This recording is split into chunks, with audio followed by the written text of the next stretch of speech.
गांव में किशोरी लाल नाम का एक आलसी ब्राह्मण अपनी पत्नी कलावती के साथ रहता था। किशोरी लाल आलसी तो था ही और वो भगवान शंकर का परम भक्त भी था।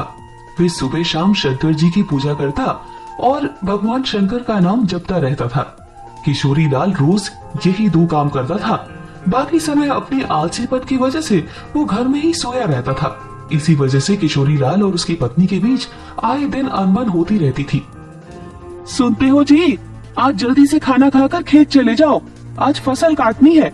और हाँ, खेत से आते हुए सरसों का साग भी लेते हुए आना।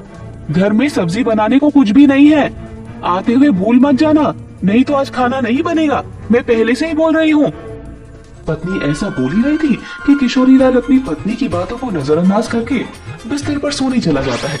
कैलाश में बैठी माता पार्वती भगवान शंकर से कहती है, भगवान, ये आपका कैसा भक्त है? ऐसा क्या कारण है कि आपकी भक्ति तो करता है पर कोई कर्म नहीं करता? आपको तो इसका मार्गदर्शन करना चाहिए। मैं सब देख रहा हूँ पार्वती। पिछले जन्म में ये एक आलसी गधा था जो एक शिव मंदिर के सामने आकर सोता रहता था। सोते सोते भी उसे मंदिर में भक्तों के द्वारा किए हुए मंत्रों का उच्चारण सुनाई दे जाता था और श्रावण मास में उसकी मृत्यु हो गई। इसी कारण इस जन्म में ये मनुष्य रूप में जन्मा तो है, पर इसका आलसी स्वभाव नहीं गया। सही समय आने पर मैं इसे उचित शिक्षा दूंगा। अरे ये क्या, तुम वापस सो गए? उठो जल्दी और खेत में जाओ, आज फसल काटने जाना है। खेत में फसल बहुत बड़ी हो चुकी है, अगर आज फसल को नहीं काटा तो उसे जानवर चढ़ जाएंगे, नहीं तो कोई चुरा लेगा। मेरी बात सुन भी रहे हो? हे भोलेनाथ, न जाने इनका आलस कब खत्म होगा, मैं तो इनसे तंग आ चुकी हूँ। कलावती बोलती जा रही थी पर किशोरी लाल को तो कोई फर्क ही नहीं पड़ रहा था। वो चुपचाप बिस्तर पर लेटा हुआ था। किशोरी लाल को कुछ बोलता हुआ न देख कलावती रसोई घर में जाती है और वहाँ से एक बाल्टी पानी लाकर किशोरी लाल के ऊपर डाल देती है और वो पूरा भीग जाता है।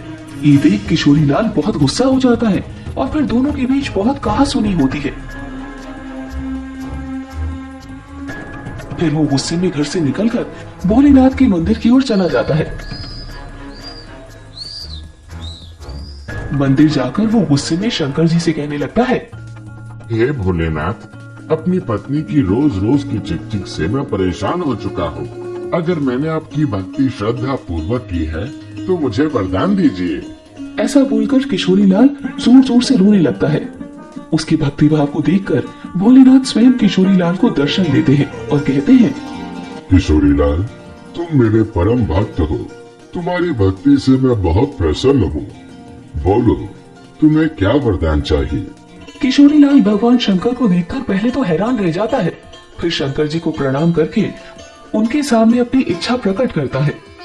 हे भगवान, मुझे एक ऐसी चीज दीजिए जो मेरी बात सुने और मेरा सारा काम कर दे। ठीक है, ये लो मेरा एक छोटा सा त्रिशूल। इस त्रिशूल को तुम जिस चीज पर भी रखोगे वो अपना काम खुद ही करने लग जाएगा और काम खत्म करने के बाद ही रुकेगा। पर हाँ, अगर तुमने काम करते हुए किसी को मना किया तो त्रिशूल हमेशा हमेशा के लिए गायब होकर मेरे पास आ जाएगा। भगवान शंकर अपना त्रिशूल किशोरी लाल को देकर वहाँ से अंतर ध्यान हो जाते हैं। उस त्रिशूल को पाकर किशोरी लाल बहुत खुश हो जाता है और मन ही मन सोचता है कि अब से उसे कोई भी काम नहीं करना पड़ेगा। फिर वो त्रिशूल लेकर घर जाता है और अपनी पत्नी को शंकर भगवान के दिए हुए वरदान के बारे में बताता है। ऐसे ही कुछ दिन गुजर जाते हैं। किशोरी लाल उस त्रिशूल को पाकर बहुत खुश था। उसे उस दिन से कुछ भी काम नहीं करना पड़ता था। वह जिस भी चीज पर उस त्रिशूल को रख देता वो चीज अपने आप ही अपना काम करने लग जाता था। ऐसे ही एक दिन किशोरी लाल को चाय पीना था। उसने चाय के बर्तन में त्रिशूल रखा और बोला, मुझे एक कप चाय बना दो। ये बोलते ही चाय के पतीले में अपने आप ही दूध, चीनी और चाय की पत्ती डल जाती है और फिर उसको एक साथ उबालकर एक कप चाय बनकर उसके सामने आ जाती है। इसी तरह वो हर काम में शंकर भगवान की दी हुई उस त्रिशूल को इस्तेमाल करता। घास में पानी देना होता तो वो त्रिशूल से अपने पानी देने वाली पाइप को छूकर पाइप को कहता, पाइप, ये एक बाल्टी पानी अपने आप से इन फूलों पर डाल दो। पाइप को ये काम बोलकर किशोरी लाल घर के अंदर सोने चला जाता है।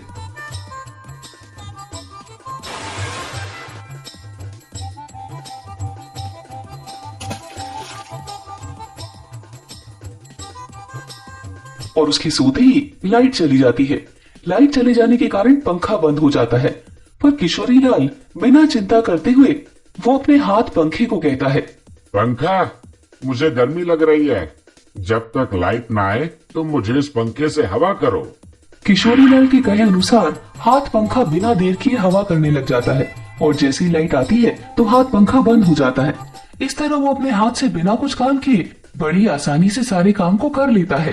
फिर एक दिन किशोरी लाल को भूख लगी और अच्छे अच्छे पकवान खाने का मन किया तो खाना खाने बैठा। किशोरी लाल मन में ही बोलने लगा, कैसा होता अगर खाना भी अपने आप ही मुंह में आ जाए, मुझे हाथ का भी इस्तेमाल न करना पड़े और मैं आसानी से खाना भी खा लूंगा।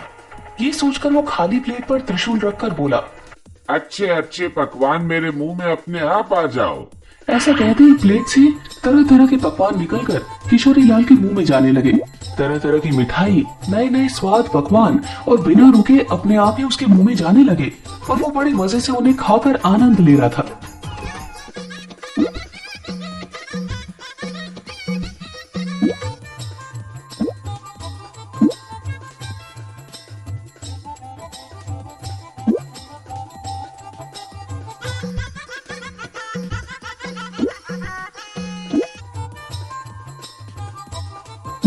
पर ये मजाक कुछ देर तक का ही था।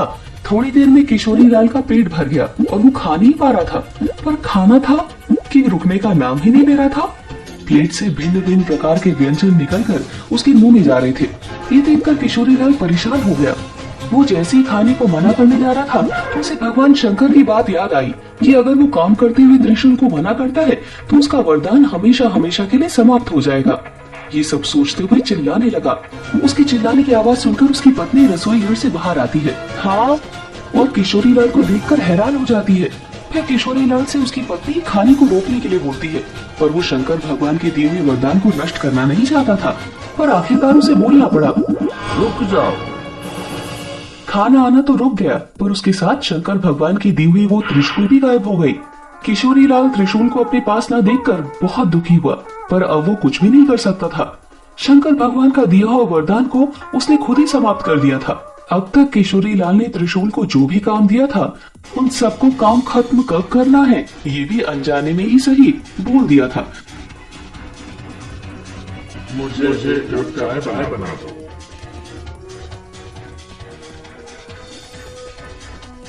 भाई, ये अपने आप सबसे ऊपर डाल दो। पर खाना खाते समय कब रोकना है ये नहीं बोला था, जिस कारण खाना बिना रुके उसके मुंह तक आता ही जा रहा था। हे महादेव, मैं समझ गया कि आपने मुझे ऐसा वरदान मुझे सबक सिखाने के लिए दिया था।